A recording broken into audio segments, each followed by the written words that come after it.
بسم اللہ الحمدللہ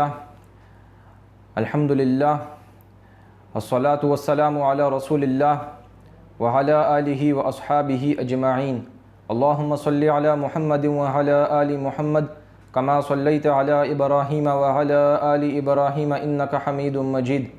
اللہم بارک علی محمد وعلی آل محمد کما بارکت علی ابراہیم وعلی آل ابراہیم انکا حمید مجید رب اشرح لی صدری ویسر لی امری واحلل عقدۃ من لسانی یفقہوا قولی آمین یا رب العالمین۔ سورہ لقمان کا اب ہم آغاز کر رہے ہیں۔ یہ نوٹ کر لیجئے کہ سورہ مبارکہ کے اندر کل 4 رکوعات ہیں اور اس کی کل 34 آیات ہیں۔ یہ رکوع حضرت لقمان علیہ السلام کے نام پر یہ سورہ مبارکہ حضرت لقمان علیہ السلام کے نام پر مشتمل ہے، اور اس کا جو دوسرا رکوع ہے اس میں حضرت لقمان علیہ السلام کی وصایا آئی ہیں، لہذا ان کا بیان دوسرے رکوع میں چل کر آئے گا۔ اعوذ باللہ من الشیطان الرجیم، بسم اللہ الرحمن الرحیم۔ الف لام میم تلک آیات الکتاب الحکیم، یہ حکمت والی آیات کی کتاب ہے، اور لقمان حکیم کی جو حکمت بھری نصیحتیں تھیں وہ بھی اسی سورہ مبارکہ کے اندر آپ دیکھیں گے، دوسرے رکوع میں آئیں گی۔ ہدی ورحمۃ للمحسنین، یہ ہدایت بھی ہے اور رحمت بھی ہے احسان کرنے والوں کے لیے۔ اس کی جو ابتدائی آیات ہیں 5، آپ دیکھیں گے کہ اس کے اندر ایک گہری مشابہت ایک موجود ہے سورۃ البقرہ کی ابتدائی آیات کے ساتھ۔ سورہ بقرہ کی پہلی آیت الف لام میم، اب دیکھیے اس کے بعد تلک آیات الکتاب الحکیم ہدی ورحمۃ للمحسنین، ادھر تھا ہدی للمتقین، لیکن اب جو درجہ احسان پر فائز ہو جائے، اسلام اور ایمان اور چلتے چلتے درجہ احسان پر جو شخص فائز ہو جائے تو اس کے لیے تو یہ نہ صرف ہدایت ہے بلکہ رحمت بھی ہے قرآن۔ ہدی ورحمۃ للمحسنین الذین یقیمون الصلاۃ، جو لوگ قائم کرتے ہیں نماز کو، ویؤتون الزکاۃ، اور ادا کرتے ہیں زکوٰۃ کو، یا اپنے تزکیہ کے لیے کوشاں رہتے ہیں، اپنے آپ کو اپنا تزکیہ کرتے رہتے ہیں۔ وہم بالآخرۃ ہم یوقنون، اور وہ آخرت میں سب یقین رکھتے ہیں۔ وہاں پر خرچ کرنے کا ذکر آیا تھا کہ جو خرچ کرتے ہیں جو ہم نے ان کو عطا کی ہے، وَيُنْفِقُونَ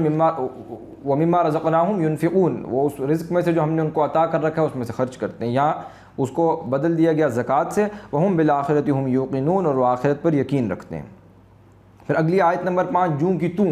جیسے وہاں پر سورۃ البقرہ کی آیت نمبر 5 تھی اولئک علی ھدی من ربہم واولئک هم المفلحون، یہاں پر بھی ویسے ہی اولئک علی ھدی من ربہم، وہی لوگ ہدایت پر ہیں من ربہم، اپنے رب کی طرف سے، واولئک هم المفلحون، اور وہی لوگ سب فلاح پانے والے ہیں۔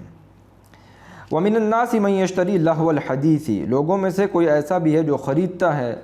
لغو کام، بیکار بات، لغویات، لہو الحدیث خرید لاتا ہے۔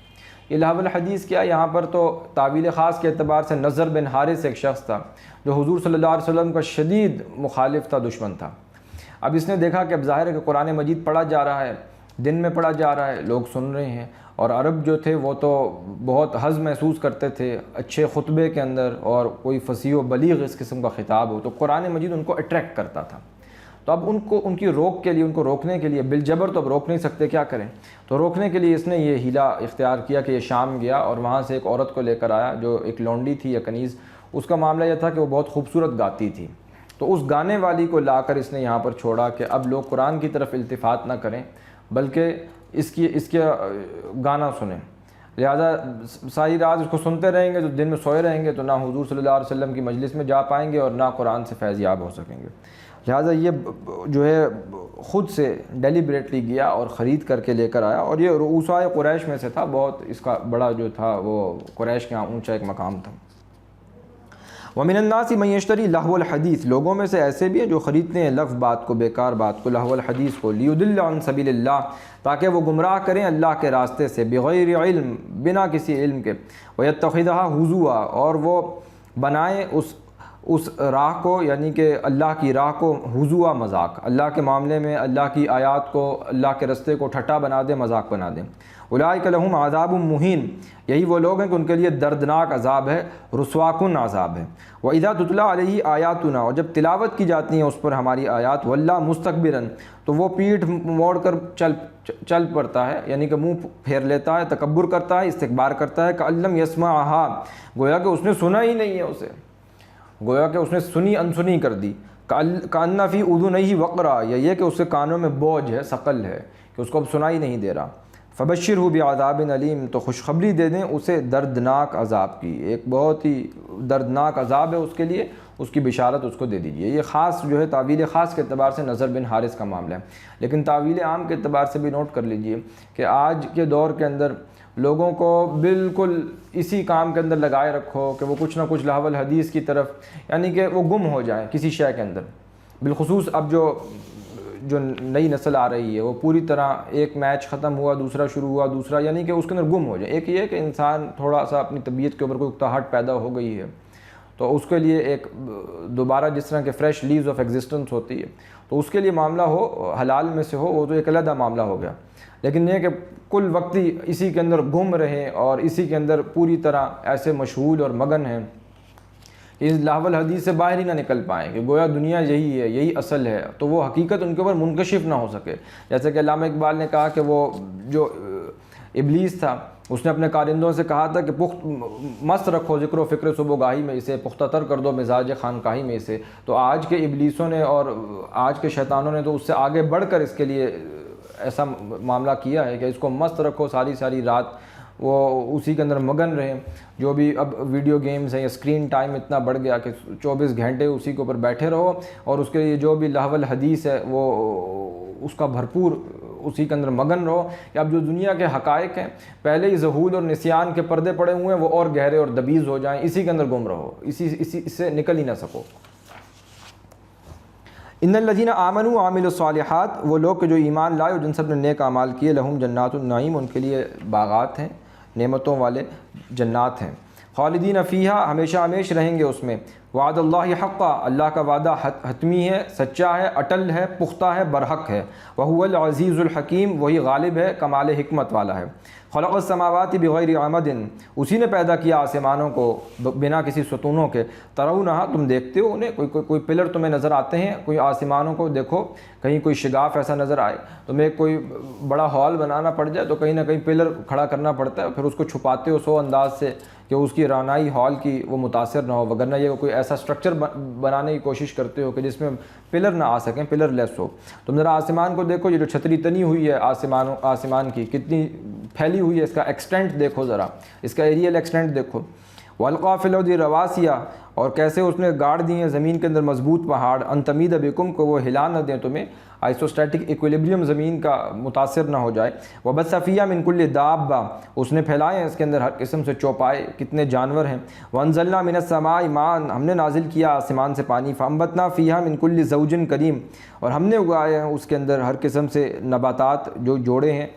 اب اس کے اندر ہر زوج کے پوری فیملی ہوتی ہے، آپ کو معلوم ہے، جس طرح پلانٹس کے اندر یا یہ فروٹس کے اندر سٹرس فیملی ہے، اس طرح بے شمار فیملیز، ان کے اندر بھی ہم نے زوج کا معاملہ رکھا ہے۔ من کل زوج کریم، ہر قسم سے، ہر زوج سے جو عمدہ قسم کے نباتات ہیں، غلے ہیں، اناج کا معاملہ ہم نے اس سے کیا ہے۔ ھذا خلق اللہ فارونی، یہ اللہ کی مخلوق ہے، فارونی ماذا خلق الذین من دونی، تو دکھاؤ مجھے کہ کیا پیدا کیا ہے اس کے سوا تمہارے معبودوں نے۔ یہ تو آگئی اللہ کی تخلیق، اللہ کا ایک دعویٰ ہے، اس کے دعویٰ جن دلائل پر مبنی ہے، یہ آیات آفاقی پر، تمہارے معبودوں نے کچھ پیدا کیا تو وہ دکھاؤ، وہ کہاں ہے۔ بل الظالمون فی ضلال مبین، بلکہ ظالم لوگ تو بالکل کھلی گمراہی کے اندر بھٹکے ہوئے ہیں، ان کی گمراہی کا نتیجہ یہی ہے کہ اب وہ گمراہ ہو چکے ہیں، جو بھی انہوں نے اعمال کیے ہیں، ظلم کیا ہے، اس کا نتیجہ یہی ہے کہ وہ گمراہ ہیں۔ اب اس کے بعد جو دوسرا رکوع آ رہا ہے، اس کے متعلق جان لیجئے کہ یہ حضرت لقمان علیہ السلام کی کچھ نصائح ہیں جو انہوں نے اپنے بیٹے کو کی، اور یہ نہ تو خود نبی تھے نہ کسی نبی کے پیروکار تھے، بلکہ ایک حکیم اور دانا انسان تھے۔ تو اپنی سلامتی طبع، سلامتی فطرت، سلامتی عقل اور سلامتی قلب، عقل صحیح اور فطرت سلیمہ، ان دو کی بنیاد پر از خود ان حقائق تک، ان نتائج تک پہنچ چکے جہاں تک انسان پہنچ سکتا ہے بنا کسی وحی کی رہنمائی کے بھی۔ وحی کی رہنمائی ہو جائے تو پھر تو اور آسان ہو جاتا ہے، لیکن اگر نہ بھی ہو تو اگر حکیم انسان ہے، دانا انسان ہے، غور و فکر کرے، تفکر کرے، سلامتی طبع، سلامتی عقل ہو، سلامتی قلب ہو، تو حکمت اور معرفت کے دو سٹیشنز تک وہ پہنچ جاتا ہے۔ یعنی کہ ایک اللہ کو پا لیتا ہے کہ کوئی نہ کوئی اس کائنات کا بنانے والا خالق مالک ہے، اور یہ کہ پھر جو یہ زندگی ہماری ہے اس کا کوئی نتیجہ برآمد ہوگا، یہ پرپز لیس نہیں ہے۔ جو اعمال ہم یہاں پر کر رہے ہیں وہ کچھ بھی ہیں، وہ اعمال جس نوعیت کے بھی ہیں، اچھے ہیں یا برے ہیں، ان کا کوئی نہ کوئی نتیجہ نکلے گا۔ یہی وہ بات ہے کہ دیکھیے سورۃ الفاتحہ کے اندر بھی جو دعا ہم مانگتے ہیں، بار بار ہم پڑھتے ہیں، اصل میں وہ دعا ہے اس سلیم الفطرت اور سلیم العقل انسان کی، جس کو ہم بار بار پڑھ رہے ہیں، پکار رہے ہیں، کہ وہ اس قلب سے خود بخود از خود برآمد ہو جاتی ہے کہ الحمدللہ رب العالمین الرحمن الرحیم مالک یوم الدین ایاک نعبد، یہاں تک پہنچ جاتا ہے انسان۔ اس سے آگے جو تعلیمات چاہیے، شریعت کے احکامات چاہیے کہ کیسے اس کو پکاریں، کیسے اس کی پرستش کریں، کیا ڈوز اینڈ ڈونٹس ہیں، اس کے لیے پھر انسان وحی کا محتاج ہے، رسولوں کی آمد کا محتاج ہے۔ لیکن وہ معاملہ اس سے آگے کا ہے۔ تو لہٰذا حضرت لقمان نہ تو خود نبی تھے اور نہ کسی نبی کے پیروکار تھے، یعنی کہ معلوم ہوتا ہے کہ کسی نبی یا رسول کی دعوت ان تک پہنچی نہیں اس وقت، تو لیکن تھے حکیم اور دانا انسان، لہٰذا اس دانائی کی بنیاد پر وہ ان حقائق تک تو پہنچ گئے جہاں تک انسان از خود پہنچ سکتا ہے۔ لہٰذا ان کی تعلیمات کے اندر آپ کو وہ نبوت والا رنگ کے جو شریعت کے احکامات ہیں وہ والا بعد میں نہیں ملے گا۔ نبوت کو وہ رنگ تو ملے گا کہ جو ایمان باللہ اور ایمان بالمعاد یا ایمان بالآخرت تک آپ کو پہنچاتا ہے، لیکن اس کے بعد رسالت کا کوئی ذکر تذکرہ یہاں پر آپ کو نہیں ملے گا، کسی رسول کا تذکرہ ذکر یہاں پر آپ کو نہیں ملے گا۔ تو ایک حکیم انسان، دانا انسان جب دنیا سے جا رہا ہے تو ظاہر ہے کہ جس طرح حضور نے فرمایا تھا کہ جو بھی انبیاء ہوتے ہیں وہ وراثت کے اندر کوئی درہم و دینار نہیں چھوڑ کے جاتے، اپنا علم چھوڑ کر جاتے ہیں، تو ایک حکیم انسان جب دنیا سے جا رہا ہے تو ساری زندگی کا جو اس کا غور و فکر ہے، جو تدبر کا جو نتیجہ ہے، وہ نتائج جو اس نے برآمد کیے ہیں وہ اپنی وراثت کے طور پر اپنی اولاد کو منتقل کر رہا ہے۔ جیسے کوئی مالدار انسان ہے تو وہ اپنا دفینہ کوئی سے دفن کیا ہوا ہے، کوئی خزانہ ہے تو وہ بتا کر جائے گا اپنی اولاد کو۔ تو یہ ایک حکیم اور دانا انسان تھے۔ ان کے متعلق آتا ہے کہ یہ حبشی النسل تھے، کارپینٹر تھے اور پیشے کے اعتبار سے، اور ان کا علاقہ یہ سوڈان اور مصر کے مابین ایک نودیا ایک علاقہ تھا، نوبیا ایک علاقہ تھا، وہاں پر یہ آباد تھے، اس کی سرحد کے آس پاس کہیں تھے، اور وہیں پر انہوں نے زندگی گزاری ہے اپنی زیادہ تر۔ اور عربوں کے لیے یہ بات اس اعتبار سے زیادہ اہم تھی کہ یہ مشرکین مکہ کے لیے جب قرآن نازل ہو رہا تھا تو بالخصوص دعوت خاصہ کے اعتبار سے یا تعویل خاص کے اعتبار سے، کہ مشرکین مکہ جس طرح آج ہم علامہ اقبال کو کوٹ کرتے ہیں، ان کے اشعار کو، کسی کوئی شعر کوٹ کر دیا، ان کی کوئی حکمت پر مبنی بات کوٹ کر دی یا کسی اور بڑے انسان کی کوٹ کر دی، اسی طرح یہ جو مشرکین مکہ تھے یہ حضرت لقمان حکیم کو آلریڈی جانتے تھے، اور ان کے اشعار، جو ان کے اقوال تھے وہ اپنے اشعار کے اندر استعمال کیا کرتے تھے، اور اپنی نثر کے اندر بھی استعمال کرتے تھے، اپنے وعظ میں، اپنے خطبوں میں ان کو ریفر کیا کرتے تھے، تو یہ آلریڈی جانتے تھے۔ تو قرآن مجید نے یہاں پر حضرت لقمان کی نصائح، پند و نصائح کو بیان کرنے کے بعد یہ تاثر چھوڑا ہے مشرکین مکہ کے لیے کہ دیکھو جن نصیحتوں کو تم اخذ کر کے ان کے اقوال کو پیش کر رہے ہو اپنے اشعار کے اندر، اپنی نثر کے اندر، وہی بنیادی اصول حضرت لقمان سلامتی طبع اور سلامتی عقل کی بنیاد پر ان خاص نتائج تک پہنچ چکے جس کی وہ دعوت یہاں پر دے رہے ہیں۔ یہی وہ دعوت ہے کہ جس کے بنیادی اصول محمد رسول اللہ صلی اللہ علیہ وسلم لے کر آئے ہیں، اسی کا خلاصہ ہے، اسی کی دعوت کا ایک بڑا حصہ ہے وہ پند و نصائح جو حضرت لقمان نے یہاں پر بیان کی ہیں۔ تو دیکھو تم عقل سے کام لو، جن کے ایک حصے کو تو تم مانتے ہو، ان کے اقوال کو کوٹ کرتے ہو، وہی دعوت ہے کہ وہی دعوت کا ایک دوسرا رخ بھی ہے جو لقمان حکیم پیش کر رہے ہیں، اور وہ جو دعوت پیش کر رہے ہیں اب اس دوسرے رکوع کے اندر، یہی وہ بنیادی دعوت ہے کہ جو محمد رسول اللہ لے کر آئے ہیں تمہارے پاس صلی اللہ علیہ وسلم۔ وَلَقَدْ آتَيْنَا لُقْمَانَ الْحِكْمَةَ أَنِ اشْكُرْ لِلَّهِ، بلا شبہ ہم نے دی لقمان کو حکمت، دانائی، یعنی کہ حکمت ہم دیکھ کر آئے۔ حکمت کس شے کو کہتے ہیں؟ کہ عقل کی وہ پختگی جو انسان کو اصابت رائے تک پہنچا دے۔ لہٰذا اپنی فطرت، اپنی عقل کی وہ پختگی جو انسان کو بالکل سیدھی راہ تک، صحیح رائے تک، اصابت رائے تک پہنچا دے، وہ حکمت ہے۔ لہٰذا اب اس حکمت کا جو ایلیمنٹ فطرت کے اندر ہے وہ تو یہ ہے کہ فطرت کا تقاضا یہ ہے کہ جو تمہارے ساتھ بھلائی کرے، تمہارے پر احسان کرے، اس کے لیے تمہارے دل کے اندر شکر کے جذبات پیدا ہونے چاہیے۔ جو بھی تمہارا احسان کردہ ہے، جو تم پر احسان کر رہا ہے، جو منعم علیہم جو تمہارا ہے، جو تم پر انعام کر رہا ہے، اس کے متعلق تمہارے قلب میں شکر کے جذبات پیدا ہونے چاہیے۔ اگر نہیں پیدا ہو رہے تو ظاہر ہے کہ پھر فطرت پرورٹڈ ہے، فطرت مسخ شدہ ہے، کہ ایک تم پر انعام کرے، اکرام کرے، تمہارے پر احسان کرے، اور تمہارے دل میں اس کے لیے جذبات پیدا نہ ہوں شکر کے۔ تو پہلی بات، سلامتی فطرت کی بنیاد پر انسان شکر تک پہنچ جاتا ہے کہ کوئی تو ایسا ہے کہ جس نے میرے ساتھ اچھا معاملہ کیا، بھلائی کا معاملہ کیا، میں اس کو شکر ادا کروں۔ اور سلامتی عقل کا تقاضا یہ ہے کہ تمہاری عقل یہ کہتی ہے کہ دیکھو جس نے تمہارے اوپر انعام کیا تم اس کو ڈھونڈو وہ ہے کہاں، لہٰذا اس کو پہچانو، اس منعم الیہم تک پہنچنے کی کوشش کرو۔ تو حکمت چونکہ ان دو فطرت اور عقل کے دو کانسٹیٹیوئنٹس کا نتیجہ ہے، لہٰذا ایک طرح سے شکر اور وہ منعم علیہم اللہ، تو یہ بن گیا الحمدللہ جہاں سے قرآن کا آغاز ہو رہا ہے۔ تو اس کا نتیجہ کیا نکلا اس حکمت کا؟ لقمان الحکمت انشکر للہ، یہ ہے الحمدللہ رب العالمین کہ تم شکر کرو اللہ کا، اپنے منعم علیہم کو پہچانو وہ اللہ ہے اور اس نے تمہارے اوپر انعام کیا، لہذا اس کا نتیجہ کہ تم اس کا شکر ادا کرو۔ تو لقمان کی حکمت، اس کی دانائی کا نتیجہ یہ تھا انشکر للہ کہ تم شکر کرو اللہ کا۔ ومن یشکر، اور جو کوئی شکر کرتا ہے فإنما یشکر لنفسہ، تو بے شک اس کا شکر اسی کے کام آئے گا، اسی کے فائدے کا ہے، اسی کے نفس کے لیے، اس کی ذات کو نفع پہنچائے گا۔ ومن کفر، اور جس کسی نے ناشکری کی فإن اللہ غنی حمید، تو اللہ بے پرواہ ہے، بہت تعریف والا ہے، اللہ غنی ہے اور وہ آپ اپنی ذات میں ستودہ صفات ہے، آپ محمود ہے۔ یہ ایک بات بنیادی درجے کی کرنے کے بعد اب ان کی نصیحتوں کا آغاز ہو رہا ہے۔ پہلی نصیحت، وَإِذْ قَالَ لُقْمَانُ لِابْنِهِ، جب کہا لقمان نے اپنے بیٹے سے، وَهُوَ يَعِظُهُ، جب کہ وہ نصیحت کر رہا تھا اسے، یا بنی لا تشرک باللہ، اے میرے بیٹے تم شرک نہ کرنا اللہ کے ساتھ۔ 100 باتوں کی ایک بات، کسی نوع کے شرک میں تم مبتلا نہ ہونا، ہر نوع کے شرک سے، ہر نوع کی ایسی شرک کی گندگی اور پلیدگی سے اپنے آپ کو محفوظ رکھنے کی کوشش کرنا۔ ان الشرک لظلم عظیم، بے شک شرک تو بہت بڑا ظلم ہے، ظلم عظیم ہے۔ ظلم کہتے ہیں عربی زبان میں وضع شیء فی غیر محلہ، کسی شے کو اس کے اصل محل سے، مقام سے ہٹا کر رکھ دینا۔ تو گویا کہ یا تو تم نے اللہ کو گرا کر کے لوگوں کی صف میں کھڑا کر دیا، یا کسی بندوں میں سے کسی کو اٹھا کر کے، جیسے کہ عیسیٰ علیہ السلام کو اٹھا کر تم نے اللہ کے برابر کر دیا، کسی اعتبار سے، کسی صفت کے اعتبار سے، اس کی ذات کے اعتبار سے، اس کی صفات کے اعتبار سے، اس پر توکل کرنے کے اعتبار سے، کسی اعتبار سے تم نے اس کے ساتھ برابر کر دیا، یا اس کو نیچے کر کے، یا اس کو ادھر سے کسی کو اوپر کر کے، تو گویا کہ تم نے شرک کر دیا۔ تو بنیادی بات،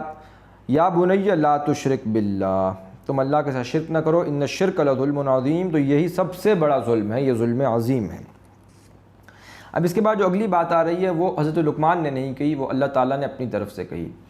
وَوَصَّيْنَا الْإِنسَانَ بِوَالِدَيْهِ، ہم نے وصیت کی تھی انسان کو کہ وہ حسن سلوک کرے، یا اپنے والدین کے متعلق ہم نے اس کو کچھ وصیت کی تھی۔ اب وہ کیا وصیت تھی؟ حضرت لقمان جو ہے معلوم ہوتا ہے کہ وہ انہوں نے مناسب نہیں سمجھا کہ میں اپنا حق بھی بیان کر دوں بیٹے کے اوپر، لیکن اب اللہ نے اس حق کو یہاں پر بیان کر دیا کہ ہم نے وصیت کی انسان کو اپنے والدین کے معاملے میں، حملتہ امہ، اور اس کے اندر والدین میں بھی ماں کا حصہ خاص کر، کہ وہ اولاد کی پرورش کرتی ہے، سب سے زیادہ پریشانیاں تکالیف وہی برداشت کرتی ہے، مشقت وہ جھیلتی ہے، لہٰذا زیادہ حصہ چونکہ اس کا پڑتا ہے، لہٰذا حملتہ امہ، اس حصے کی ابتدا کہاں سے ہوئی کہ اس نے اس کو اٹھائے رکھا حمل میں، اس کی ماں نے اپنے پیٹ میں، اب وہ 9 ماہ اس نے وہاں پر اٹھایا، پھر وہنن علی وہنن، کمزوری کے باوجود، کمزوری در کمزوری سہ کر، پھر وفصالہ فی عامین، پھر اس کا چھڑانا ہے دودھ کا 2 سالوں میں، 2 سال تک پہلے وہ جونک کی طرح وہ لیچ کی مانند اندر سے چوستا رہا، اب باہر آ کر باہر سے اس کی جو توانائی ہے اسے غذا چوس رہا ہے، دودھ کی شکل میں جو بھی اس کی انرجی ہے اس کو کشید کر کے یہ اپنے اندر لے کر جا رہا ہے۔ انشکر لی ولی والدیک، تو اس کا نتیجہ یہ ہے کہ تم شکر کرو میرا اور اپنے والدین کا، یعنی کہ اللہ کہہ رہے ہیں کہ میں نے وصیت کی تھی کہ تم نے شکر میرا بھی ادا کرنا ہے اور پھر اپنے والدین کا، الی المصیر، پھر میری ہی طرف تمہارا لوٹنا ہے، جمع ہونا ہے۔ وَإِن جَاهَدَاكَ، اور اگر وہ تم سے جھگڑا کریں، اب دیکھیے لفظ جہاد جو ہے یہاں پر یہ بمانے اب شرک میں آگے چل کر آ جائے گا کہ یہ مجاہدہ کریں، زور زبردستی کریں، جھگڑا کریں، لڑائی کریں کہ اس میں کہ تمہیں ابھاریں شرک کے لیے، یعنی کہ منفی سینس کے اندر بھی اب استعمال ہو رہا ہے، اور سورۃ العنکبوت کے اندر بھی یہ آیت وہاں پر آئی تھی۔ وَإِن جَاهَدَاكَ عَلَىٰ أَن تُشْرِكَ بِي مَا لَيْسَ لَكَ بِهِ عِلْمٌ، تو اگر وہ تم پر زور ڈالیں کہ تم شریک ٹھہراؤ میرے ساتھ، تُشْرِكَ بِي مَا لَيْسَ لَكَ بِهِ عِلْم، جس کا تمہارے پاس کوئی علم نہیں ہے، کسی بھی نوع کے شرک کے اندر تمہیں مبتلا ہونے کا کہتے ہیں، یعنی کہ شرک صرف بت پرستی کا شرک نہیں ہے، اب تو اگر ماں باپ نے کہہ دیا تم اللہ کا یہ حکم نہ مانو، یہ اللہ کی اطاعت یہ نہ کرو، تو گویا کہ اگر تم نے ان کی بات مان لی تو گویا کہ وہ تو مطاع بن گئے، تو تم نے اللہ کو چھوڑ کر ان کی اطاعت کر لی، تو شرک ہو گیا۔ تو لا طاعۃ لمخلوق فی معصیۃ الخالق، مخلوق کی اطاعت وہاں نہیں ہوتی جہاں خالق کی معصیت ہو رہی ہو، تو وہاں پر تو ان کی بات نہیں ماننی۔ ما لیس لک بہ علم فلا تطعهما وصاحبهما فی الدنیا معروفا، لیکن اس کا ہرگز مطلب یہ نہیں کہ تم ان کو گالیاں دینے پہ اتر آؤ، تم ان کو برا بھلا کہنا شروع کر دو، تم سینہ تان لو ان کے سامنے، تم بدتمیزی پر اتر آؤ۔ دیکھیے بیلنس کیا، فلا تطعهما وصاحبهما فی الدنیا معروفا، اطاعت تو نہیں کرنی یہاں پر ان کی، لیکن ان کے ساتھ سلوک کرو دنیا میں معروف پر، بھلے پر، اچھے طریقے کے ساتھ ان کی۔ دیکھیے قرآن مجید کہیں پہ بھی یہ نہیں کہتا کہ ماں باپ کی تم ہر معاملے میں اطاعت کرو، کلیتاً اطاعت کا تذکرہ کہیں پہ بھی نہیں کرتا۔ اللہ کی اطاعت کے تابع رہ کر، یہ چوتھا مقام ہے کہ اللہ کے حق کے فوراً بعد ماں باپ کا حق آ رہا ہے، تو لہٰذا اللہ کا حق فائق ہے۔ اگر وہ اللہ کے حق پر ڈاکہ ڈالنے کی کوشش کریں تو پھر تو اللہ کا حق فائق ہے، لیکن اس کے تابع جو بھی بات ہے ان کی مانو، اس کے تابع جو بھی فرما برداری ہے کرو، جو بھی ان کی بات برحق ہے، جو بھی صحیح ہے اس کو مانو، لیکن جہاں پر وہ شرک کرنے کا کہیں وہاں پر کوئی اتباع نہیں ہے، لیکن حسن سلوک اپنی جگہ پر رہے گا۔ مشرک بھی ہیں والدین تو ان کے ساتھ حسن سلوک کرنا ہے۔ فلا تطعهما وصاحبهما فی الدنیا معروفا، اور ان کے ساتھ دنیا میں بھلے طریقے کے ساتھ، اچھے طریقے کے ساتھ گزران کرو، سلوک کرو۔ واتبع سبیل من اناب الی، اور پیروی تو تمہیں میرے رستے کی کرنی ہے، یا یہ کہ واتبع سبیل من اناب الی، اس شخص کی کہ جو اپنا چہرہ میری طرف کر چکا ہے، اتباع اس کی ہوگی جو میری طرف آ رہا ہے، جو میرے رستے کی طرف ہے، اس میں پیروی ان کی نہیں ہوگی۔ ثم الی مرجعکم، پھر میں تمہیں لوٹاؤں گا، تمہارا لوٹنا ہماری طرف ہی ہے، فانبئکم، میں خبر دوں گا تمہیں، بما کنتم تعملون، جو کچھ تم کرتے تھے۔ تمہارے والدین بھی لوٹ کر میرے پاس آئیں گے، تم بھی آؤ گے، پھر میں خبر دے دوں گا جو کچھ بھی تم نے کیا۔ اب دوسری نصیحت، یا بنی انہا ان تک مثقال حبۃ من خردل، اے میرے بیٹے بے شک کوئی عمل ایسا ہو جو رائی کے دانے کے برابر ہو۔ یہ قرآن مجید میں چھوٹی سے چھوٹی چیز کے لیے فتیلہ بھی آیا ہے، نقیرہ بھی آیا ہے، اور خردل یہ رائی کا دانہ بھی آتا ہے۔ چھوٹے سے چھوٹا کوئی بھی عمل تم نے کیا ہو، فتکن فی صخرۃ، اب چاہے وہ عمل تم نے کسی چٹان میں جا کر، کسی چٹان کے پیٹ میں، کسی کھو کے اندر گھس کے کیا ہو، او فی السماوات، یا خلاؤں میں، آسمانوں میں کیا ہو، اب انسان خلا میں پہنچ گیا، چاند کے اوپر پہنچ چکا، ہوائی جہاز کے اندر کیا ہو، او فی الارض، یا زمین میں کیا ہو، یأتی بہ اللہ، اللہ اس کو لے آئے گا۔ یہاں سے نوٹ کر لیجئے، انسان کا کوئی عمل ایسا نہیں ہے کہ جو گھٹیا ہو۔ اچھا عمل کیا وہ بھی لے آئے گا اللہ، برا عمل کیا وہ بھی لے آئے گا اللہ۔ اعمال انسانی ایسی شے نہیں ہے کہ جن کو گھٹیا سمجھ کر چھوڑ دیا جائے۔ انسانی اعمال ایک بہت ہی، آپ یوں کہہ لیجئے کہ اعلیٰ اور عرفہ چیز ہیں۔ اب چاہے اچھے تھے یا برے تھے، وہ انجام کار کے اعتبار سے ان کا نتیجہ مختلف ہو جائے گا، لیکن آئیں گے دونوں، اکاؤنٹ فار دونوں ہوں گے، چاہے نیک اعمال تھے چاہے برے اعمال تھے۔ ان اللہ لطیف خبیر، بے شک اللہ بہت باریک بین ہے اور خبردار ہے، خوب خبر رکھنے والا ہے۔ یا بنی، اے میرے بیٹے، اقیم الصلاۃ، دیکھو نماز قائم کرو، تیسری نصیحت۔ وامر بالمعروف ونہی عن المنکر، چوتھی نصیحت، حکم کرو نیکی کا اور روکو بھلائی سے۔ واصبر علی ما اصابک، اور چھٹی بات یہ کہ جب تم پر مصیبت آئے تو اس پر تکلیف جو بھی تمہیں پہنچے اس پہ صبر کرو۔ ان ذالک من عزم الامور، یہ تو بہت ہی ہمت کے کاموں میں سے ہے۔ نماز کا قیام ہے، یہ تو ہم پڑھ کے آئے، اتل ما اوحی الیک من الکتاب واقیم الصلاۃ، نماز کو قائم کرو اور پھر اس کے ساتھ اس کا ذریعہ نماز ہے، اور قرآن کو پکڑو، تلاوت کرو آیات کی کتاب کی، اور اس کا ذریعہ نماز ہے۔ لہٰذا اب اللہ کو جو تم نے ایک مرتبہ پہچانا ہے اپنی سلامتی طبع اور سلامتی عقل کی بنیاد پر، اس کا ایک دفعہ پہچاننا کافی نہیں ہوگا، اب اس کو یاد رکھنے کے لیے نماز ہے۔ استحضار اللہ فی القلب ہے، اگر ایک دفعہ پہچان لیا تو یہ پہچاننا کفایت نہیں کرے گا، تو تم پھر بھول جاؤ گے۔ جیسے جیسے وقت گزرے گا تمہارا نفس تمہارے پر غالب آئے گا، تمہارا جو خارج میں شیطان وسوسہ اندازی کرے گا، پھر یہ کہ وقت کے گزرنے کے ساتھ، امتداد زمانہ کے ساتھ، انسان کے قلب پر ذہول اور نسیان کے پردے از خود پڑنے شروع ہو جاتے ہیں۔ لہٰذا اب اس اللہ کو پہچاننے کے لیے، اب اس کو پہچان تو لیا، اب اس نعمت کا شکر ادا کرو اور اس کو یاد رکھو، وگرنہ وہ پھر تم سے نظروں سے اوجھل ہو جائے گا۔ یا بنی اقیم الصلاۃ، اس کی سب سے جو بنیادی طریقہ ہے اس کو اختیار کرنے کا وہ نماز ہے۔ اقیم الصلاۃ لذکری، موسیٰ علیہ السلام کو جو پہلا وہ جو حکم دیا گیا تھا جب وہ گئے وحی لینے، اقیم الصلاۃ لذکری۔ پھر وامر بالمعروف ونہی عن المنکر، ابنائے نو کی سب سے بڑی خدمت یہ ہوگی کہ جو حقیقت تم پر منکشف ہو گئی دوسروں تک بھی پہنچاؤ، جو خیر تمہیں ملا ہے اس کو دوسروں کے لیے بھی بانٹو، جس شے کو اپنے لیے پسند کیا دوسروں کو بھی دو۔ وامر بالمعروف، نیکی کا حکم دو، ونہی عن المنکر، اور روکو برائی سے۔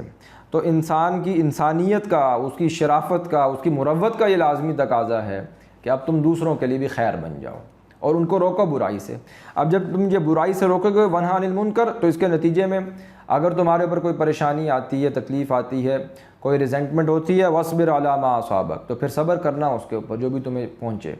ایک داعی کے لیے یہ روا نہیں ہے، مناسب نہیں ہے کہ پھر وہ صبر نہ کرے۔ صبر کرو گے، ظاہر ہے کام تو مشکل ہے، اِنَّ ذَلِكَ مِنْ عَزْمِ الْأُمُورِ، یہ تو بہت ہی ہمت کے کاموں میں سے، لیکن یہ ہمت بھی پھر وہی اللہ کی یاد سے تمہیں نصیب ہوگی۔ وَاصْبِرْ وَمَا صَبْرُكَ إِلَّا بِاللَّهِ، صبر بھی تمہارا اللہ ہی کے اوپر ہے، اور اس کے لیے اللہ کی یاد کو مضبوطی سے تھامو۔ اِنَّ ذَلِكَ مِنْ عَزْمِ الْأُمُورِ، یہ بہت ہی ہمت کے کاموں میں سے۔ ساتویں نصیحت، وَلَا تُصَعِّرْ خَدَّكَ لِلنَّاسِ، اور اپنا رخسار، اپنے گالوں کو پھلا کر نہ رکھو، یعنی کہ کوئی غرور تکبر کسی کیفیت نہ تمہارے چہرے سے آیا ہوں، کسی اعتبار سے بھی اس کے اندر اس طرح کا معاملہ نہ ہو جائے کہ معلوم ہو کہ تم متکبر انسان ہو۔ وَلَا تَمْشِي فِي الْأَرْضِ مَرَحًا، اور چال بھی تمہاری زمین میں اکڑ کر مت ہو، یعنی کہ میانہ روی ہو ہر معاملے کے اندر۔ ان اللہ لا يحب كل مختال فخور، بے شک اللہ پسند نہیں کرتا تکبر کرنے والوں کو اور فخور، بہت زیادہ فخر کرنے والوں کو۔ یہ مختال جو ہے خیل سے نکلا ہے، خیل گھوڑے کو کہتے ہیں، تو خیل گھوڑا ہے، اسی سے گھوڑے کی چال میں تمکنت ہوتی ہے، اسی سے اختیال بن گیا، یعنی کہ ایسی چال کہ جس سے معلوم یہ ہو کہ تم کوئی متکبر ہو، اکڑ کر چل رہے ہو۔ اور یہ بات ہم عباد الرحمن کی صفات میں پڑھ کر آئے ہیں، وَلَا تَمْشِي فِي الْأَرْضِ مَرَحًا وَلَن تخلق الارض ولن تبلغ الجبال طولا، تو تم اپنا ترا بھی اپنے گلے کے اندر ڈال لو تو اونچے ہو کر تم پہاڑوں تک نہیں پہنچ سکتے، اور اسی طرح زمین پر زور سے اپنا پاؤں مار کر مت چلو۔ یہ جو ہے یہ انتہائی برے کاموں میں سے ہے۔ تو یہاں پر ان اللہ لا يحب كل مختال فخور، اللہ پسند نہیں کرتا ایسے ہر متکبر کو، اختیال کرنے والے کو، اور فخور بہت ہی فخر کرنے والے کو، جو کوئی شیخی بگارے یا اس طرح کا فخر کا معاملہ اس کے اندر ہو۔ وَقْصِدْ فِي مَشْيِكَ، اگلی ہدایت دے کہ اپنی چال کو میانہ روی میں رکھو، یعنی کہ میانہ روی بھی زندگی میں ہر اعتبار سے جو ہم دیکھ کر آئے ہیں۔ وہاں پر تو عباد الرحمن کی صفات میں ہم نے یہ بھی دیکھا کہ نہ حد سے زیادہ خرچ کرو، نہ حد سے زیادہ روک لو، یعنی کہ خرچ کرنے میں بھی میانہ روی ہے، اسی طرح اپنی چال میں میانہ روی ہے، ہر اعتبار سے میانہ روی ہو۔ اور یہی میں نے آپ سے عرض کیا تھا کہ توازن اور اعتدال ہی اصل میں قائم کرنا سب سے مشکل شے ہے، سب سے مشکل کام دنیا کا یہی ہے، لہٰذا کسی اعتبار سے بھی انتہا پسندی نہ ہو، میانہ روی کا معاملہ ہو۔ وَاقْصِدْ فِي مَشْيِكَ وَاغْضُضْ مِنْ صَوْتِكَ، اور اپنی آواز کو اتنا اونچا نہ کرو، پست رکھو، یعنی کہ بعض لوگ ہوتے ہیں کہ اگر کہیں لڑائی جھگڑا ہو گیا، کہیں بات آرگیومنٹیشن سٹارٹ ہوئی، تو اب اس میں اگر کہیں آرگیومنٹس ان کے ویک پڑ رہے ہیں، تو جو ان کے دلائل کا کھوکھلا پن ہوتا ہے، جو اس کا بودا پن ہوتا ہے، اس کو پر کرنے کے لیے، اس خلا کو برج کرنے کے لیے اب اپنے آواز کے والیوم کو اونچا کر دیتے ہیں تاکہ کمپنسیٹ ہو جائے۔ تو فرمایا جا رہا ہے وَاغْضُضْ مِنْ صَوْتِكَ، اپنی آواز کو پست رکھو۔ اِنَّ أَنْكَرَ الْأَصْوَاتِ لَصَوْتُ الْحَمِيرِ، بے شک بدترین آواز گدھوں کی آواز ہے، جب وہ ڈھینچو ڈھینچو کرتا ہے تو آواز اونچا ہو جانے سے تو کوئی دلائل اونچے نہیں ہو جاتے، دلیل اونچی کرو کہ جس کے ذریعے سے کوئی بات مانی جائے اور وہ پختہ ہو۔ اور ویسے بھی آج کا دور تو ایسا دور ہے کہ یہ جو دور جس میں ہم جی رہے ہیں یہ عقلیت کا دور ہے، عقل سے لوگ بات کرتے ہیں، یہ دلیل کی دنیا ہے، یہاں پر تو دلیل سے بات ہوتی ہے۔ محض یہ بات کہہ دینا کہ یہ ایسے ہی ہے، اس کو تو مانا نہیں جاتا، یہاں پر تو ہر شے دلیل سے قائم ہوتی ہے، دلیل سے فنا ہوتی ہے، لہذا اپنی دلیل کو اونچا کرو، اس کو پختہ کرو، وگرنہ یہ کہ آواز کا اونچا کر لینا گویا کہ کوئی عقل مندی کی بات نہیں ہے۔ تو یہاں پر یہ ان کی جو نصیحتیں تھیں وہ یہاں پر مکمل ہو گئیں اس دوسرے رکوع کے اختتام پہ۔ اس کے بعد اسی طرح مکی صورتوں کے جو مضامین ہیں وہ آ رہے ہیں اگلے دو رکوعات میں۔ الم تروا ان اللہ سخر لکم ما فی السماوات و ما فی الارض، کیا تم نے دیکھا نہیں کہ اللہ نے مسخر کر دیا تمہارے لیے جو کچھ بھی ہے آسمانوں میں اور جو کچھ بھی ہے زمین میں۔ واسبغ علیکم نعمہ، اور اس نے پوری کر دی ہیں تم پر اپنی نعمتیں۔ آسمانوں میں دیکھو کیسے سورج ہے، اب وہ سورج اپنی تمازت برسا رہا ہے، اسی کے ذریعے سے کس طرح فصلوں کا یہ پورا انتظام چل رہا ہے، اور کس طرح فصلیں اگتی ہیں اور کس طرح دھوپ ان کے اوپر پڑتی ہے، تو سارا تمہارا انتظام کیا ہوا۔ پھر اسی طرح جو موسم بدل رہے ہیں اس کے ذریعے سے، اور پھر اسی طرح بارشوں کا انتظام کیسے اللہ نے کیا ہوا ہے۔ ظاہرۃ و باطنہ، ظاہری بھی ہیں جو بھی اللہ کی نعمتیں ہیں، اور باطنی بھی ہیں۔ بہت سی نعمتیں ایسی ہیں جس کا ہمیں احساس ہی نہیں ہے، ہمارے اندر وہ اللہ نے نعمتیں رکھی ہوئی ہیں لیکن ہمیں شعور نہیں ہے کیا کچھ ہمارے اندر نظام چل رہا ہے، کس کس اعتبار سے اللہ نے یہ پورا نظام چلایا ہوا ہے، ہم سوچ بھی نہیں سکتے۔ وَمِنَ النَّاسِ مَن يُجَادِلُ فِي اللَّهِ بِغَيْرِ عِلْمٍ، اور لوگوں میں سے تو کوئی ایسا بھی ہے کہ جو جھگڑا کرتا ہے اللہ کے بارے میں بغیر کسی علم کے، بغیر علم، ولا ہدن، اور بغیر کسی ہدایت کے۔ نہ اس کے بعد کوئی ایسی سند ہے، دلیل ہے، برہان ہے، اور نہ کوئی علم ہے اور نہ کوئی ہدایت ہے۔ ولا کتاب منیر، اور بغیر کسی روشن کتاب کے۔ یہ آیت بھی غالباً سورۃ الحج میں ہم جو ہے وہ دیکھ کر آئے ہیں۔ وَإِذَا قِيلَ لَهُمُ اتَّبِعُوا مَا أَنزَلَ اللَّهُ، اور جب کہا جائے ان سے کہ تم پیروی کرو اس کی کہ جو اللہ نے نازل کیا، قَالُوا بَلْ نَتَّبِعُ مَا وَجَدْنَا عَلَيْهِ آبَاءَنَا، تو کہتے ہیں کہ ہم تو بس پیروی کریں گے اس کی جس پر ہم نے اپنے آباء و اجداد کو پایا ہے۔ یہ ہماری قومی روایات ہیں، یہ لوک ورثہ، ہم نے اسی کو پختہ کرتے رہنا ہے اور اسی کے ذریعے سے ہم آگے بڑھیں گے اور ہم اپنے آباء و اجداد کے طریقے سے ہٹیں گے نہیں۔ اولو کان الشیطان یدعوہم الی عذاب السعیر، تو کیا اگرچہ شیطان ان کو دعوت دے رہا ہو، پکار رہا ہو، بلا رہا ہو، تو گویا کہ محذوف ہے کہ انہوں نے شیطان کی بات کو مان لیا تو اب وہ ان کو بلا رہا ہے الی عذاب السعیر، جہنم کے آگ کی طرف، عذاب کی طرف۔ وَمَن يُسْلِمْ وَجْهَهُ إِلَى اللَّهِ، اور جو کوئی تابع فرمان کر دے، اپنے آپ کو سپرد کر دے، تابع ہو جائے، فرما بردار ہو جائے اللہ کی طرف، یعنی کہ اپنے چہرے کو جھکا دے اللہ کے لیے، وَهُوَ مُحْسِنٌ، اس حال میں کوئی احسان کرنے والا ہو، نیکی کرنے والا ہو، فقد استمسک بالعروۃ الوثقی، تو گویا کہ اس کا ہاتھ تو پڑ گیا ہے ایسے کنڈے پر جو بہت مضبوط ہے۔ یہ بات ہم نے دیکھی تھی وہاں پر سورۃ البقرہ کے اندر، جب ہم نے دیکھا آیت الکرسی کے بعد یہ آیت آئی تھی، وَمَن يَكْفُرْ بِالطَّاغُوتِ فَيُؤْمِن بِاللَّهِ فَقَدِ اسْتَمْسَكَ بِالْعُرْوَةِ الْوُثْقَىٰ، اس کا ہاتھ پڑ گیا ایسے کنڈے کے اوپر جس نے طاغوت کا انکار کیا اور اللہ پر ایمان لایا، گویا کہ اس نے بہت مضبوط کنڈے کو پکڑ لیا ہے۔ وَإِلَى اللَّهِ عَاقِبَةُ الْأُمُورِ، تو اللہ ہی کی طرف سب کاموں کا لوٹا دیا جانا ہے، انجام پھر اسی انجام کار کے اعتبار سے اللہ فیصلہ فرمائیں گے۔ وَمَن كَفَرَ، اور جس نے کفر کیا، فَلَا يَحْزُنْكَ كُفْرُهُ، تو اے نبی صلی اللہ علیہ وسلم آپ دل گیر نہ ہوں، آپ غم میں نہ ڈالیے اپنے آپ کو ان کے کفر کی بنا پر۔ الینا مرجعہم، یہ جو آئیں گے ہماری طرف ان کا لوٹنا ہے، جو بھی چلت پھرت کر رہے ہیں، گھوم پھر رہے ہیں، اس سے آپ دل گیر نہ ہوں، جو کچھ بھی یہ کر رہے ہیں ان کی بھاگ دوڑ ساری ایک وقت آئے گا، الینا مرجعہم، لوٹائے جائیں گے ہماری طرف، فننبئہم بما عملوا، ہم خبر دیں گے انہیں جو کچھ بھی انہوں نے عمل کیے ہیں۔ ان اللہ علیم بذات الصدور، اللہ خوب جاننے والا ہے سینوں کی باتوں کو، وہ تو علیم بذات الصدور ذات ہے، جو کچھ بھی ان کے سینوں کے اندر چھپا ہوا ہے اس کو معلوم ہے۔ نمتعہم قلیلا، ہم فائدہ دیں گے انہیں تھوڑا سا، ثم نضطرہم الی عذاب غلیظ، پھر ہم انہیں کشاں کشاں کھینچ کر لے آئیں گے بہت گاڑے عذاب کی طرف، یعنی کہ ان کو اب پھر آنا ہی پڑے گا، جب یہ اگر اس روش سے نہ ہٹے ہم مجبوراً ان کو کھینچ کر لے آئیں گے جہنم کے عذاب کی طرف جو بہت گاڑا عذاب ہے۔ وَلَئِن سَأَلْتَهُم مَّنْ خَلَقَ السَّمَاوَاتِ وَالْأَرْضَ، اور اگر آپ ان سے پوچھیں کہ کس نے پیدا کیا آسمانوں کو اور زمین کو، لَيَقُولُنَّ اللَّهُ، تو کہیں گے اللہ نے۔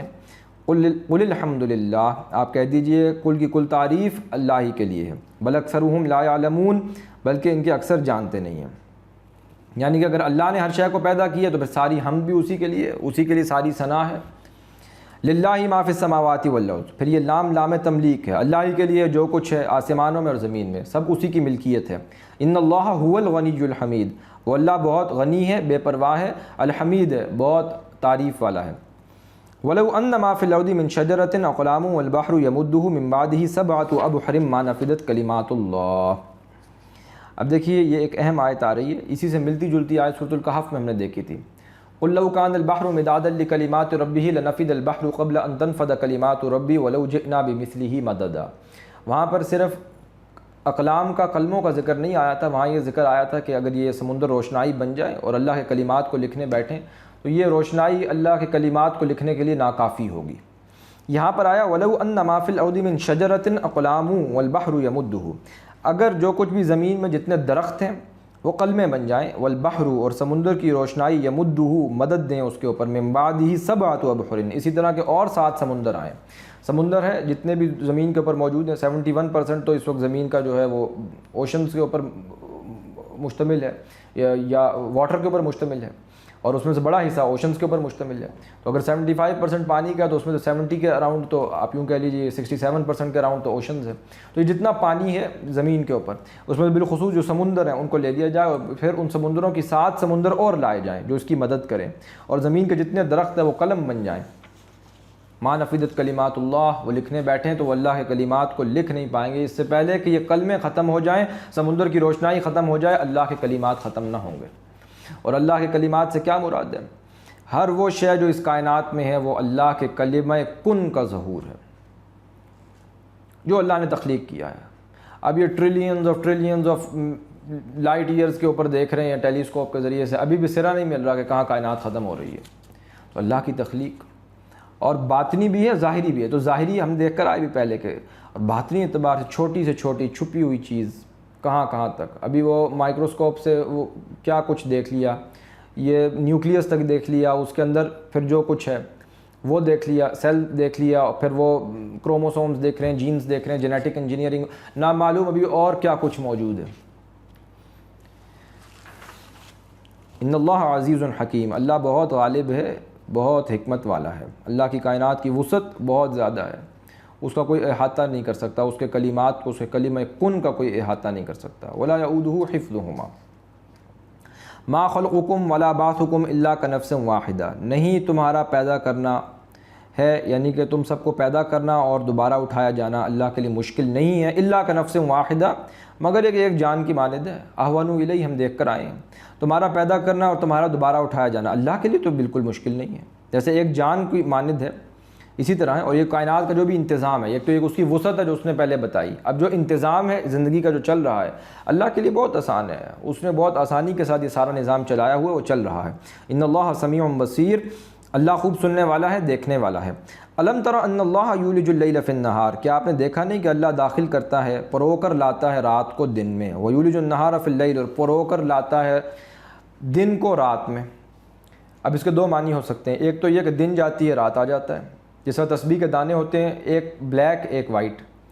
تو اگر آپ اس طرح تسبیح کے دانوں کو کر لیں بلیک اینڈ وائٹ چلتے جائیں تو ایک دن ہے، ایک رات آ رہی ہے، پھر دن آ رہا ہے، پھر رات آ رہی ہے۔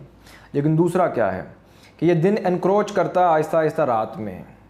گویا کہ دن طویل ہو رہے ہیں، راتیں چھوٹی ہو رہی ہیں سردیوں میں، اور گرمیوں میں راتیں طویل ہو رہی ہیں، دن چھوٹے ہو رہے ہیں، تو یہ ایک دوسرے کے اندر دن کا انکروچمنٹ رات میں اور رات کی انکروچمنٹ دن میں چلتی رہتی ہے، یہ پرو کر اللہ لاتا رہتا ہے دن کو رات میں اور رات کو دن میں۔ وسخر الشمس والقمر، اور اس نے مسخر کر دیا سورج کو اور چاند کو، کل یجری الی اجل مسمى، ہر ایک چل رہا ہے ایک مقررہ وقت تک کے لیے، اپنے اپنے مدار کے اندر ہر کوئی چل رہا ہے۔ وان اللہ بما تعملون خبیر، تو جو کچھ بھی تم عمل کرتے ہو اللہ اس سے خوب خبردار ہے۔ ذالک بان اللہ هو الحق، یہ اس وجہ سے ہے کہ بے شک وہی اللہ برحق ہے، الحق ہے۔ وان ما يدعون من دونه الباطل، اور وہ لوگ کہ جو پکارتے ہیں اس کے سوا وہ اصل میں باطل ہے۔ باطل تو وہ شے ہے کہ جو نظر تو آئے کہ یہ ہے، موجود ہے، اور جیسے وہ نظر آ رہی ہے لیکن ویسے ہو نہ، یعنی کہ وہ سراب کی مانند ہے، پانی نظر آ رہا ہے نہیں، موجود ہے لیکن اس کے پیچھے کوئی بنیاد نہیں ہے، جڑ نہیں ہے۔ تو جس کے پیچھے کوئی بنیاد نہیں ہے، جڑ نہیں ہے، اسی کو اوپر سے بہرحال نظر آ رہا ہے، بہت خوبصورت بھی نظر آ رہا ہو سکتا ہے بڑا اس کے اندر ملمہ کیا ہوا ہو بڑا، لیکن یہ کہ اصل میں حقیقتاً نہیں۔ ذالک بان اللہ هو الحق وان ما يدعون من دونه الباطل وان اللہ هو العلی الکبیر، اور یہ کہ اللہ بہت بلند ہے، بہت بڑا ہے، الکبیر ہے۔ الم تر ان الفلک تجری فی البحر، کیا آپ نے دیکھا نہیں کہ بے شک کشتیاں چلتی ہیں سمندر میں یا دریا میں، بنعمت اللہ، اللہ کی مہربانی سے،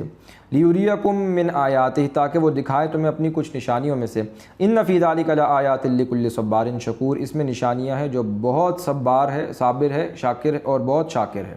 یہ صبار بھی فعال کے وزن پہ مبالغہ کا صیغہ ہے، اور شکور فعول کے وزن پر بہت ہی زیادہ مبالغہ کا صیغہ ہے، جو بہت صبر کرنے والا ہے، بہت شکر کرنے والا ہے، اس کے لیے نشانیاں ہیں اس کے اندر۔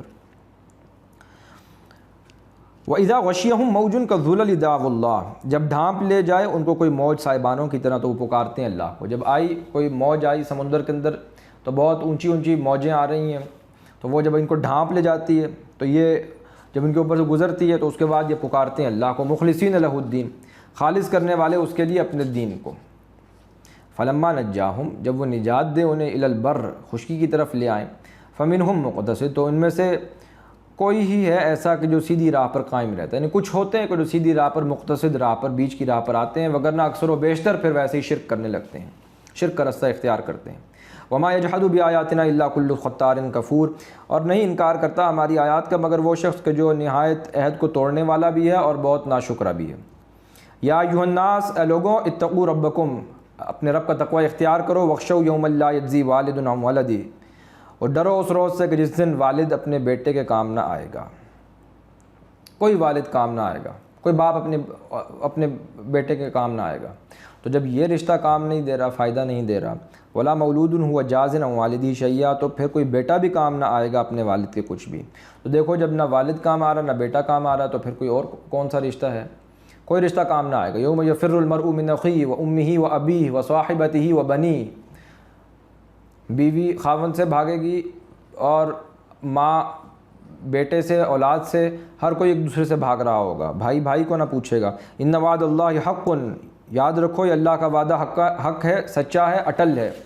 فلا تغرنکم الحیات الدنیا، تمہیں دھوکے میں نہ ڈال دے یہ دنیا کی زندگی، تم اسی پر ریجھ نہ جاؤ، تم کہیں گم نہ ہو جاؤ اس دنیا کی زندگی کے اندر. ولا یغرنکم باللہ الغرور، اور ہرگز دھوکے میں نہ ڈالے تمہیں اللہ کے بارے میں بہت دغا باز شیطان. یہ تمہیں اس کی شان غفاری کا دھوکہ نہ دے دے، وہ غفار ہے، معاف کر دے گا. وہ دھوکے دے رہا ہے، ابھی تمہیں معاف کر دے گا، تو تم سمجھو کہ جو کچھ بھی ہے، جو کرنا ہے کر گزرو، وہ معاف کرنے والا ہے. نہیں. ان اللہ عندہ علم الساعہ، اللہ ہی کے پاس علم ہے ساعت کا. یہ وہ بات آ گئی، یعنی کہ وہ جو زلزلہ آئے گا زمین کا، ساعت، جب ہلا ماری جائے گی زمین، زلزلۃ الساعہ، وہ بھی ہو سکتا ہے، یا پھر وہ قیامت کا دن کہ جب اٹھ کھڑے ہونا ہے، قیام گاہ، اپنی جگہوں سے اٹھنا ہے، اور قیامت کا دن وہ جس میں کھڑے کیے جائیں گے. تو ساعت ہو یا وہ قیامت کا دن ہو، اس کا علم اللہ کے پاس ہے. ان اللہ عندہ علم الساعہ، قیامت کا دن ہو یا ساعت کا وقت ہو، اس کا علم اسی کے پاس ہے. اور یہ حصر کا اسلوب ہے، یہاں نوٹ کیجیے گا، ان اللہ عندہ علم الساعہ، اسی کے پاس ہے. لیکن اس کے بعد جو دو باتیں آ رہی ہیں اس میں حصر کا اسلوب نہیں ہے. وَيُنَزِّلُ الْغَيْثَ، وہ نازل کرتا ہے بارش کو، وَيَعْلَمُ مَا فِي الْأَرْحَامِ، اور وہ جانتا ہے جو رحموں میں ہے. یہاں پر نفی نہیں ہے کہ اس کے سوا کوئی اور نہیں جان سکتا، یہاں پہ اصول حصر نہیں ہے. پہلے آیا ان اللہ عندہ علم الساعہ، اسی کے پاس ہے. اس کے بعد وہ نازل کرتا ہے بارش کو اور وہ جانتا ہے جو ارحام میں ہے. وما تدری نفس ماذا تکسب غدا، اب پھر حصر کا اسلوب ہے آگے دونوں میں کہ نہیں جانتی کوئی جان کہ کیا کمائی کرے گی وہ کل اس نے کیا کمانا ہے یہ نہیں جانتا. وما تدری نفس بأی ارض تموت، اور نہیں جانتا کوئی جان کہ کس زمین پر وہ مرے گا. کتنے ہی عرصہ میں لوگ ہوتے ایک زمین پر رہ رہے ہیں، لیکن جب موت آئی تو وہ کہیں دوسرے علاقے میں گئے ہوئے تھے، وہاں موت آئی، سالہ سال وہاں نہیں گئے تھے. ان اللہ علیم خبیر، اللہ خوب علم والا ہے، خوب خبردار ہے. تو یہ 5 چیزیں ہیں. قیامت کا علم، اس کے اوپر اصول حصر ہے، یہ صرف اللہ کو علم ہے. اور پھر آخری 2 چیزیں کہ کل کوئی جان کیا کمائی کرے گی، یہ اس پہ بھی اصول حصر ہے. اور پھر آخری چیز کہ کون سی جان کہاں مرے گی، اس کا علم. یہ 3 چیزیں، اس کا علم تو صرف اللہ کو ہے. جو درمیان میں 2 چیزیں ہیں، جس طرح بارش کا معاملہ ہوگا، اس میں حصر کا اصول تو نہیں آیا. لہٰذا قرآن مجید کے الفاظ کے اوپر جس طرح کہ بعض مرتبہ اشتباہ ہو جاتا ہے کہ آج تو الٹرا ساؤنڈ کے ذریعے سے پتہ چل جاتا ہے کہ ارحام میں کیا ہے، تو یہ بھی گویا کہ یوں سمجھ لیجیے قرآن مجید کے الفاظ کے اوپر تو اس کا اطلاق نہیں ہوتا کہ یہاں پہ یہ نہیں کہا گیا کہ کسی اور کو پتہ نہیں چل سکتا. البتہ جو حدیث مبارکہ ہے اس سے کچھ نہ کچھ جو ہے وہ لوگوں کو اشتباہ ہوا کہ اس میں حدیث میں جب حضرت جبرائیل آئے ہیں اور انہوں نے پوچھا اللہ کے رسول سے قیامت کے بارے میں، تو حضور نے فرمایا ان 5 چیزوں کے متعلق، یعنی کہ فی خمس لا یعلمہن اللہ، ان 5 چیزوں کو اللہ کے سوا کوئی نہیں جانتا. تو اس سے اشتباہ پیدا ہوا کہ گویا کہ اللہ کے سوا کوئی جانتا ہی نہیں ہے. تو بات یہ ہے کہ اب ارحام میں کیا ہے، تو ٹھیک ہے جینڈر تو پتہ چل گیا، اس کا ایک حصہ تو معلوم ہو گیا، اس کا اس چیز کا ایک پہلو تو معلوم ہو گیا. لیکن یہ کہ وہ میل یا فیمیل کو تو پتہ چل گیا کہ لیکن یہ کل کو قاتل بنے گا یا مقتول بنے گا، ظالم بنے گا یا مظلوم بنے گا، ذہین ہوگا فتین ہوگا یا کن ذہن ہوگا، نیک ہوگا یا بدکار ہوگا، بد ہوگا، اس کا تو پتہ نہیں چلتا وہ کیا بنے گا آگے چل کے. تو یہ تو قرآن مجید کی جامعیت کے ساتھ یہاں پر بات ہو رہی ہے کہ وہ یعلم ما فی الارحام، وہ جانتا ہے جو کچھ رحموں میں. اب وہ رحم میں فرعون ہے یا موسیٰ ہے یہ تو نہیں معلوم ہوا تھا نا، یہ تو بعد میں معلوم ہوا. تو یہ معلوم نہیں ہو سکتا. یہ تو جو بھی چیزیں ہیں یہ تو اللہ کے علم میں ہیں، تو اللہ جانتا ہے. اسی طرح کوئی انسان کل کیا کمائے گی، اب وہ کمائی کس اعتبار سے، اپنے اعمال کے اعتبار سے کیا عمل کرے گا، کیا کچھ کرے گا، رزق کے اعتبار سے صرف ایک چیز کے اوپر کر دینا کہ مجھے تو معلوم ہے کہ میں فلانی جگہ جاب کر رہا ہوں، تو یہاں پر یہ تو نہیں کہا گیا کہ صرف رزق کیا کمائے گا. وما تدری نفس ماذا تکسب غدا وما تدری نفس بأی ارض تموت ان اللہ علیم خبیر. تو بہرحال یہاں پر یہ سورہ مبارکہ مکمل ہو گئی، سورۃ الروم. انشاءاللہ اگلی نشست میں ہم سورۃ السجدہ سے آغاز کریں گے. سبحانک اللہم وبحمدک نشہد ان لا الہ الا انت نستغفرک ونتوب الیک وآخر دعوانا ان الحمد للہ رب العالمین.